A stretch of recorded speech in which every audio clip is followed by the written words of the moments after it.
డిఎసైడ్ దేవుడిని చూద్దాం రా అన్నాను నేను వడివేలుతో. ఏం వేళాకోళంగా ఉందా? నిన్న రాత్రి ఏదో పార్టీకని వెళ్ళినట్టున్నావు. మత్తు ఇంకా దిగలేదా? అయినా నాకు ఛాయిస్ ఉండి ఏడ్చిందా? నువ్వు ఎక్కడ తీసుకెళ్తే అక్కడ పోవాల్సిందే కదా అన్నాడు వడివేలు మరో చెట్టు మొదల వాసన చూస్తూ. మత్తులో కాదు, నిజంగానే చెప్తున్నాను. నా దేవుని దగ్గరికి తీసుకెళ్తాను అన్నాను నేను. దేవుని దగ్గర తీసుకెళ్తావా? ఏమైనా సూయిసైడ్ ఆలోచనలు వస్తున్నాయా కొంపదీసి? కావాలంటే నువ్వు ఆత్మహత్య చేసుకొని నీ దేవుడిని కలువు.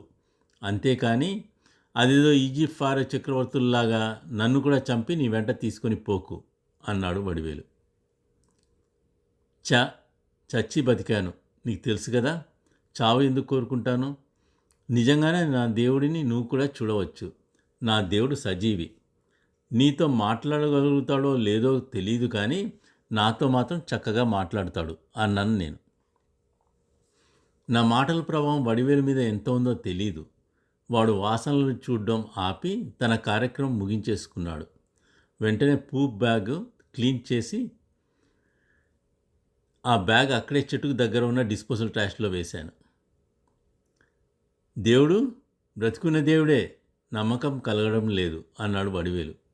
వాడి కంఠంలో కాలకృత్యం అయిపోయిన కులాసా ధ్వనిస్తున్నది. ఇదివరకు వెటకారం లేదు. బ్రతికి ఉన్న దేవుడే, వైద్యో నారాయణ హరి. ఆ దేవుడి వల్లే నేను ఈరోజు ఇలా జీవంతో ఉన్నాను అన్నాను నేను. ఓ వావ్ వావ్, నీ డాక్టర్ దగ్గర తీసుకెళ్తావా? అలాంటి దేవుళ్ళని చాలానే చూశాను, నాకేమీ చూడాలని ఇంట్రెస్ట్ లేదు అన్నాడు వడివేలు. డాక్టర్ కాదు, నిజంగా దేవుడే. నీకు అర్థం కాదేమో అని ఆ కోట్ చెప్పాను అన్నాను నేను. ఆ చివరి వాక్యం అవసరమా? నీకు నా తెలివిపై ఎప్పుడు చులకన చూపే నిష్ఠూరంగా అన్నాడు వడివేలు. సరే, నీకు నా దేవుడు ఎలా దేవుడు అన్న సందేహం వచ్చినట్లుంది. మానవుల్లో మతం పుట్టింది దాదాపు 3500 ఏళ్ల క్రితం అనుకుందాం. ఇప్పుడు ప్రాచుర్యంలో ఉన్న చాలా మతాల వయసు ఆ సంఖ్య కంటే తక్కువే. మతంతో పాటు దేవుళ్ళు పుట్టుకొచ్చారు.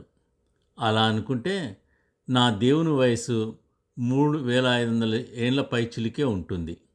మనకు తెలిసిన దేవుళ్ళు నాకు తెలిసిన దేవుని తర్వాత పుట్టినవారే అన్నాను నేను. మరి నీ దేవుడు నీకు మాత్రమే ఎలా తెలుసు అన్నాడు వడివేలు. ఈ క్యాన్సర్ వచ్చి చచ్చిపోతానని భయపడిన తర్వాత కానీ నేను నా దేవుడిని గుర్తుపట్టలేదు. ఆ దేవుడి అనుగ్రహం సానుభూతి వల్లే నా జీవితకాలం మరికొంత పెరిగింది అన్నాను నేను. ఎంత పెరిగిందేమిటి? ఇంకా ఎన్ని ఏళ్ళు బతకాలని నీ ఉద్దేశం? నిన్నో మొన్నో పోవాల్సిన వాడిని కనీసం మరో 20 ఏళ్ళైనా దక్కినట్లే కదా అన్నాను నేను. కిషోర్ కుమార్ చెట్లు పుట్లతో మాట్లాడతానని విని తెగ నవ్వుకున్నాను. లోకంతో పాటు. కానీ పోయిన సంవత్సరం నాకు క్యాన్సర్ అని తెలిసిన తర్వాత ఉన్నట్టుండి నేను ఒక పాటలు పాడని కిషోర్ కుమార్ అయిపోయాను. మనుషులతో నా సంభాషణలు ఆగిపోయి కొత్త స్నేహితులతో కబుర్లు వేసుకోవడం మొదలుపెట్టాను. ఇదిగో మా వడివేలుతో మాట్లాడినట్టే. నేను అందరితో మాట్లాడినా అవన్నీ విని తలలుపినా నాకు బదిలిచ్చి మాట్లాడేవారు ఇద్దరే. ఒకటి వడివేలు, 5 ఏళ్ల క్రితం షెల్టర్ నుండి సీత పట్టుకొచ్చింది, తోడు ఉంటాడని. వాడి కింద 4 పళ్ళు ముందుకు పొడుచుకొచ్చి వాడి మూతి మూసిన పళ్ళు బయటికే ఉంటాయి. వాడి నవ్వొచ్చే ముఖం చూసి మేమే వడివేలని పేరు పెట్టాం. వాడితో మాట్లాడడం మొదలెట్టాక వాడికి వడివేలు కామెడీ కంటే రవితేజ వెటకారమే ఎక్కువ తెలిసింది. మంచి తెలివైన వాడే. మనుషులు 7 ఏళ్ళలో నేర్చే విషయం ఒక విషయంలో పట్టేస్తాడు. రెండో వారం మా కమ్యూనిటీకి కొద్దిగా దూరంగా కొలనుకు అటువైపు ఉన్న అడవిలో ఉంటాడు. పొడవు 160 అడుగుల పైనే ఉంటుంది. ఉన్న చోటే ఉంటాడు, ఎక్కడా కదలడు. తన వయసు 3500 ఏళ్ల పైబడని రుజువులున్నాయి. తనే నా దేవుడు. పేరు సెనేటర్. అసలు నా దేవుడికి పేరు మీద పట్టింపు లేదు. తన జీవితకాలంలో తన్ని కొన్ని వేల పేర్లతో పిలిచారు. పిలిచిన వారంతా వారు పెట్టిన పేర్లతో పాటు చచ్చి ఊరుకున్నారు. తను మాత్రం అలానే నిలబడి ఉన్నాడు. ఇదిగో ఇప్పుడు వడివేలుని తీసుకొని సెనేటర్ దగ్గరికి పోవాలనే నా ప్రయత్నం. నా ఆపరేషన్ తర్వాత ఇదే తిరిగి మొదటిసారి సెనేటర్ని కలవడం. సెనేటర్తో మాట్లాడడం అదొక గొప్ప అనుభవం. తన జీవితానుభవాలు పంచుకోవడంతో నాకు గత ప్రపంచ చరిత్ర గుర్తుకొస్తుంది. నా సమస్యలకు జవాబులు దొరుకుతాయి. అవి నాకు తెగ నచ్చుతాయి, ఊరట కలిగిస్తాయి. నన్ను అప్పుడే సగం చచ్చిపోయిన వానిలాగా చేసి నాతో మాట్లాడడానికి కూడా సంకోచించి నన్ను యాక్టివ్గా తప్పించుకొని తిరుగుతున్న వాడితో పోలిస్తే ఎంత తేడా! ఏ మాటకు ఆ మాటే చెప్పాలి. సెనేటర్ కదలలేడు, నన్ను తప్పించుకొని పారిపోలేడు కదా. అందుకని నేను తన కనరాని దూరంలో జరిగిన విషయాలు, అక్కడ దృశ్యాలు వర్ణిస్తే ఆసక్తిగా వింటాడు. అటువైపు వచ్చే పక్షులు, చేపలు, మొసళ్ళు, మరిన్ని జీవాలు కూడా సెనేటర్తో కబుర్లు చెప్పడం వల్ల నేను చెప్పిన విషయాలు తనకు అదివరకే తెలుసునని నా అనుమానం. కానీ గుడ్ లిజనర్స్ తెలిసిన విషయాలు వింటున్నా మళ్ళీ అదే ఆసక్తితో వింటారని విన్నాను. సెనేటర్ విషయంలో అది నిజమై ఉండాలి. మరిన్ని ఏళ్ళు ఇన్ని విషయాలు కని విని ఎదిగిన జీవి భగవంతుడు కాక ఎవడై ఉంటాడు? 20 ఏళ్ళు గట్టిగా నవ్వాడు వడివేలు. అంటే ఇక మీదట నీదో కుక్క బతికేనన్నమాట. నువ్వో నేనో ఎవరు ముందు పోతామో తెలియదు. కుక్క బతుక, నేను ఈ కొత్త జీవితంలో ఎన్నో సాధించదలుచుకున్నాను. నాది కుక్క బ్రతుకు ఎట్లవుతుంది? మానవ జన్మ ఎంతో ఉత్కృష్టమైనది అన్నాను. నాది మానవ జన్మ అన్న కొత్త గర్వంతో వడివేలుని చూస్తూ. అంటే నీ ఉద్దేశం ఏంటి? నా లైఫ్కు తక్కువేమి? సమయానికి తిండి వేస్తారు, అప్పుడప్పుడు ట్రీట్స్ ఇస్తారు, మంచి షాంపూతో స్నానం చేయిస్తారు. అంతెందుకు, రోజుకు 2 సార్లు నన్ను నడిపించి నా ముడ్డి కూడా వైఫ్స్తో శుభ్రంగా తుడుస్తారు. రాజాలాగా ఉంది నా బ్రతుకు అన్నాడు వడివేలు. అరే, ఈ యాంగిల్ నాకు తట్టలేదే అని ఆశ్చర్యపోయి బింకంగా, ఆయన బెల్ట్ని మెడకేసి నిన్ను లాక్కుపోతూ ఉంటాను. నువ్వు రాజా అని ఎలా అనుకుంటావు? నీది మా ఇంట్లో ఓ కుక్క బ్రతుకే కదా అన్నాను. నువ్వు గమనించలేదనుకుంటాను. నువ్వు ఆ ఫోన్లో ఏదో గెలుకుతూ నేను ఎటువైపు లాక్కెళ్తే అటువైపే బెల్ట్ పట్టుకుని వస్తావు. నేనే నీకు బెల్ట్ వేసి లాక్కెళ్తున్న ఫీలింగ్ నాకు. నేనే నిన్ను నీ ఫ్యామిలీని చూసుకుంటూ కాపాడుతున్నట్లు ఉంది. నేను హ్యాపీగా ఉన్నాను. నీవే ఏదో పోగొట్టుకొని వెతుకుతున్నట్లు ముఖం పెడతావు. భరించలేకపోతున్నా. ముఖం మార్చిన అలాగా హ్యాపీగా ఉండు అన్నాడు వడివేలు. నీకు క్యాన్సర్ అంటే తెలిసినట్లేదు. చనిపోవడానికి ఆస్కారం ఉంది అని డాక్టర్లే అన్నప్పుడు నా ముఖం సంతోషంగా ఎలా పెడతాననుకున్నావు అన్నాను. అవుతుందో కాదో అని అంతులేని ప్రశ్నలతో భవిష్యత్తులో ఎందుకు జీవిస్తావు? నీవేదో సాధించాలనుకుంటున్నావు, నీకు అదేమో తెలీదు. ప్రస్తుతం నాలా నివసించి చూడు, ఆనందంగా ఉంటావు. ఆయన నీకు చెప్పి లాభమేముంది? కుక్క సలహాలు ఎవరింటారులే అని త్రోసిపుచ్చేవాడి. నువ్వు నన్ను కుక్కలా చూస్తే నువ్వు నాకు ఒక మనిషే. మనిషి అంటే మాకేం పెద్ద గొప్ప అభిప్రాయం లేదు అన్నాడు వడివేలు, ముందు వేగంగా అడుగులు వేస్తూ బెల్ట్తో లాగుతూ నన్ను ఇంకొంచెం వేగంగా కదలమంటూ. వీడి మాట ప్రవర్తన విపరీతమే, కానీ వాడి వెటకారం వెనుక అమితమైన ప్రేమ ఉందని నాకు తెలుసు. వాడి మాటలు కొట్టిపారేస్తూ, సెనేటర్ దగ్గరికి పోదాం రా, తనే నాకు బోల్డెంత ధైర్యం ఇచ్చింది, నాకు గమ్యం తెలిపింది. ఓసారి కలిస్తే నీకు అర్థమవుతుంది అన్నాను. నీవు ఆ కొలనికి అటువైపు చూస్తూ ఏదో గొనుగుతుంటే డిప్రెషన్లోకి పోయావనుకున్నాను. నీవు అవతలి గట్టు జీవాలతో మాట్లాడుతున్నావా? అయినా నేను నా సంతోషం గమ్యం వెదికే అవసరం లేదు. ఇప్పటికే నేను సంతోషంగా ఉన్నాను. నాకు దీని మించి గమ్యాలు ఏమీ లేవు అన్నాడు వడివేలు. ఓహ్, నువ్వు నాకు డిప్రెషన్ అనుకున్నావా? పొరపాటు. నేను సెనేటర్తో మాట్లాడేవాణ్ణి. తన 3500 ఏళ్ల పైబడ్డ జీవితం నుంచి అంతులేని జ్ఞానం సంపాదించేశాడు. వాటి సారంతో అతను చెప్పిన మాటల వల్లే నాకు చావంటే భయం పోయింది. సర్జరీకి సంతోషంగా వెళ్ళాను. నువ్వు ఒకసారి కలిస్తే నీ జీవితం కూడా మారిపోతుంది అన్నాను నేను. నీకు ఇంకా అర్థమైనట్లేదు. జీవితం మార్చుకునే ఉద్దేశం నాకు లేదు, మరే కోరికలు లేవు. కాబట్టి నాకు నీ దేవుడి అవసరం లేదు. ఇంతకీ నీ దేవుడు నీకు ఇచ్చిన సందేశం నువ్వు సంతోషంగా ఉండడానికే కదా అన్నాడు వడివేలు. అలాంటి ఓదార్పే అనుకో.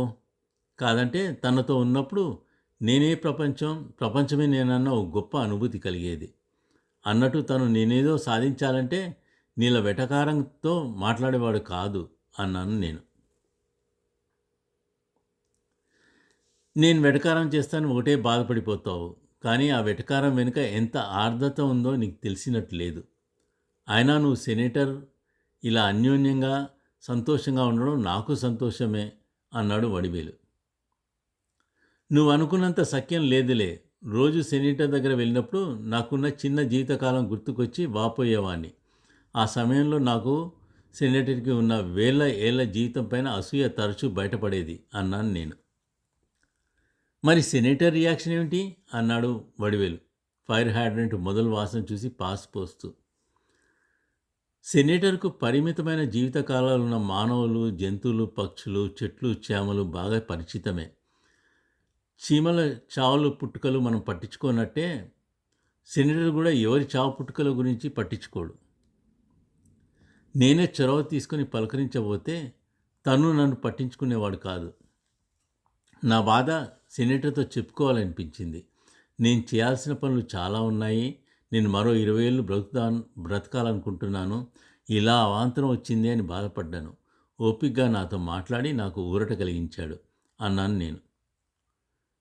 నేను నీకు ఊరట కలిగించడానికే కదా, నీకు నవ్వు తెప్పించడం కోసం మాటలు చెప్తూ ఉంటాను, కోపం తెప్పిస్తూ ఉంటాను. నేను చెప్పని విషయాలు నీకు ఆ దేవుడు ఏం చెప్పాడో అడిగాడు వడివేలు. నీ మాటలకు తన మాటలకు తేడా ఉంది. తను చాలా కథలు తన జీవితానుభవంలో నుంచి చెప్పేవాడు. అన్ని కథల్లోనూ నాకు బాగా గుర్తుండిపోయిన కథలు తన ఆత్మకథలే. తన 1000 ఏళ్ల పైబడ్డ జీవితంలో తను చూసిన ప్రకృతి ప్రళయాలు వర్ణిస్తుంటే ఒళ్ళు గగురుపాటు కలిగేది. హరికేన్ల వల్ల తన పక్కనున్న చెట్లు, జంతువులు చనిపోవడం, అది ఒకసారి కాదు మళ్ళీ మళ్ళీ చూడడం అతని దృక్పథాన్ని పూర్తిగా మార్చేసింది. తను చాలాసార్లు అన్నాడు, ఏదో పెద్ద అనుకోని ఉపద్రవం వస్తే తనలాంటి వాడు కూడా కుప్పకూలిపోతారు అని. జనన మరణాలు ప్రకృతి ధర్మం, అదొకసారి అర్థం అయింది అంటే చావంటే భయం పోతుంది అని చెప్పేవాడు. ఆ మాటలు విని విని నాకు భయం పోయింది. ఆపరేషన్కు సంతోషంగానే బయలుదేరాను అన్నాను నేను. ఆపరేషన్ అంటే గుర్తుకొచ్చింది. నువ్వు పోయినసారి నన్ను వదిలి వెళ్ళిన డాక్కీపర్ దరిద్రంగా ఉన్నాడు. మాటలు బాగా చెప్తాడు కానీ నాతో పాటు మరో 4 కుక్కల్ని చూసుకున్నాడు. మా నలుగురికి సరిపడేంత స్థలం కూడా లేదు. ఒకటే వాసన వాడి ఇంట్లో. నువ్వు మంచి రేటింగ్ ఇవ్వాలని నీకు ప్రతి గంటకు నాదో ఫోటో ఒకటి పంపించినా వాడు మమ్మల్ని సరిగా చూసుకోలేదు. మరోసారి అవసరం పడితే వాడి దగ్గరకు వదలకు. ఇక నీ ఆపరేషన్ ఎలా జరిగిందో చెప్పు అన్నాడు వడివేలు వడివడిగా అడుగులు వేస్తూ. రోవర్లో వాడి రేటింగ్స్ బాగానే ఉన్నాయే. సరే నువ్వు చెప్పాగా వాడి దగ్గరికి మళ్ళీ పంపించాను. ఇక ఆపరేషన్ అంటావా, సర్జన్ మంచి పేరున్నవాడు. అన్నీ అనుకున్నట్లే సవ్యంగా జరిగాయి. ఆపరేషన్ తర్వాత నా క్యాన్సర్ పూర్తిగా పోయిందని రిజల్ట్స్ వచ్చాయి. కానీ ఆ హాస్పిటల్ నచ్చలేదు అన్నాను. ఎందుకు? పేరుందినే కదా నువ్వు అక్కడ పోయింది అడిగాడు వడివేలు. పేరుండటమే సమస్య. చాలామంది నా వంటి వారు అక్కడ నయం చేసుకోవడానికి పోవడంతో డాక్టర్లను చూడడము, సర్జరీలు చేయించుకోవడానికి బాగా టైం తీసుకుంటున్నది. నాకు మొదటి అపాయింట్మెంట్ 3 నెలలకి కానీ దొరకలేదు. ఆపరేషన్ మరో 3 నెలలు పడింది అన్నాను నేను. అవును, అప్పుడు నన్ను తరచూ రోవర్ వాళ్ళ దగ్గర పంపించేసేవారు. మీకోసం ఎదురు చూపులతో నా దినాలు గడిచిపోయేవి తీవ్ర అసంతృప్తితో అన్నాడు వడివేలు. ఇక్కడి నుంచి ఓ 4 గంటల పైనే ప్రయాణం. హాస్పిటల్లో ఆలస్యమైతే అక్కడే హోటల్లోని మరుసటి రోజు బయలుదేరేవాళ్ళం. అందుకే మరో ఆసుపత్రి తెలిస్తే మంచిదని సలహా ఇచ్చాను. నాలాగా ఈ ఊళ్ళోనే ఉన్నవారు 100 మైళ్ళు ప్రయాణం చేయాల్సిన అవసరం లేదు. అలా పేరున్న స్పెషాలిటీ హాస్పిటల్ ఇక్కడ తెరవచ్చు. మేయో క్లినిక్ అలా అక్కడక్కడ ఓపెన్ చేశారుగా అని ఓ ఉదాహరణ కూడా ఇచ్చాను అని వడివేలుతో అన్నాను.